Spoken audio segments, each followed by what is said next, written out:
This video is brought to you by Woven. Woven lets you access all of your calendars in one place and gives you powerful scheduling tools to help you save time. Stay tuned to the end of the video to learn more. Wouldn't it be great if you could access your office computer or perhaps your home computer from anywhere in the world? Well, you can, and it's actually a lot easier than you think. In today's video, we're taking a look at Chrome Remote Desktop by Google, and I'm going to show you everything that you need to know. Hello everyone, Scott Friesen here at Simpletivity, helping you to get more done and enjoy less stress. And first, I'm going to show you why you may want to do this, and then I'm going to show you the how, so you can set this up yourself.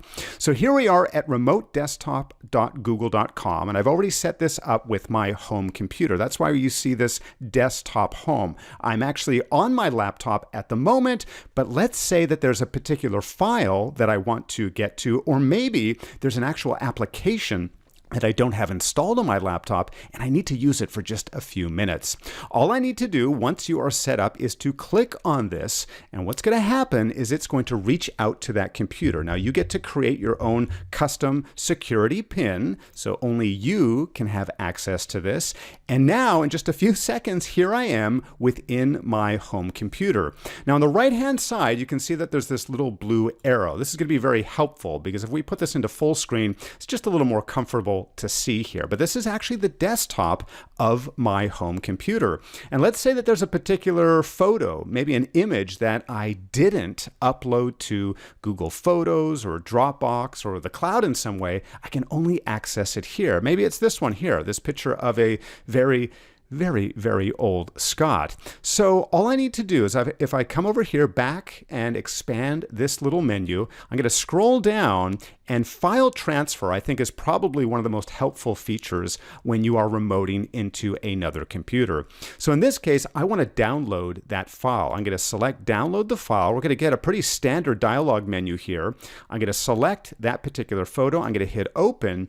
And now what's happening is that it has downloaded that file to my laptop. Let me go out of full screen just so you know this for certain. So here's the view of my home computer, but you can see down below, this is actually on the laptop. I've downloaded that file from my home computer here to the laptop. And if we go back to this blue menu on the right-hand side, you can see that we can do it the opposite way as well. Maybe there's something on my laptop computer that I would like to have on my home computer. Well, I can do that here as well. But remember, you're not just limited to files, because sometimes maybe there's a particular application that you need access to. Maybe it's a very large application, something that you just need to quickly download something from or edit something from. I'll just use a very simple example here. I'm going to open up Open Office. So here you can see the application is actually opening up here, and I can start writing this document because maybe I don't have Open Office on my laptop for some reason, and I need a particular feature or need to edit a document right here. I can do that. I can save the file and then transfer it to my laptop computer if needed. And when I'm all done, all I need to do is go over here and hit disconnect, and I will be returned right here to the Chrome Remote Desktop screen.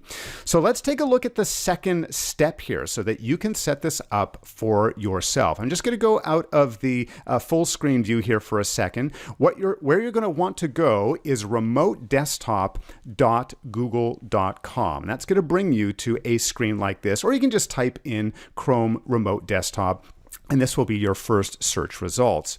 Now, what we need to do is set this up. So if I want to be able to access this laptop, the computer that I'm on right now, I need to come down here to say this device. This is what we've set up already, right? These are the remote devices that I can access in the future, but I need to set up this remote device. So I'm going to come down here and say turn on. And it's going to ask me to choose a particular name. Now, I want to add something here that's a little more descriptive, right? So I'm going to say something like, I don't know, maybe personal or something along those lines, so I know which laptop it is. Maybe I want to put my name beside it or something along those lines so I can identify it. I'm going to hit next here, and the second step we're going to have here is to choose a pin.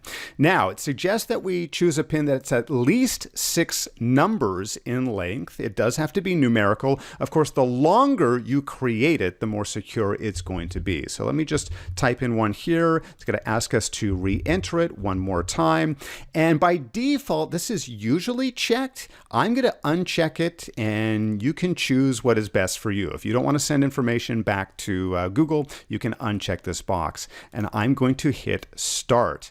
So we can choose to save this password if we need to. And here you can see now we have this device. So now if I go back and I do it in reverse, if I go back to my home computer, for example, or really if I go into almost any other computer, I can come back and log into my laptop.